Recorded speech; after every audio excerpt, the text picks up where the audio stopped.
هذه القصيدة إهداء رثاء للشهيد أسامة محفوظ قحطان الحبشي، إهداء من الشاعر أبو إيلاف القحيم. أرثيك يا أسامة واعجز بالكلام وابكيك دموع لا تضوي الجليد. الله يرحمك يجمعك بخير الأنام ويثبتك بالقول الثابت والسديد. عجلت بالرحل يا صاحبي من دون سلام، ما قلت لي إنك بترحل بعيد. للآن ما قدرت تستوعب كلام إنك بتموت تتركنا وحيد. خليتنا كاليتيم قبل الفطام، خليتنا كالقلب مقطوع الوريد. صار الضوء النهر عندي ظلام، صارت عيشتي صحراء بديد.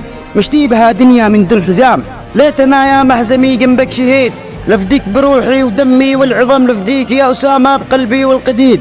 يا ليتنا درعك أتلقى السهام، وانت بخلفي تقاتلهم شديد. يحبوش تقتلوا الأسد الهمام، مواقف أسامة عليكم كذراع عديد. يا بني فاضل مزبار الكرام، ابنكم ياسم مردود أخونا شهيد.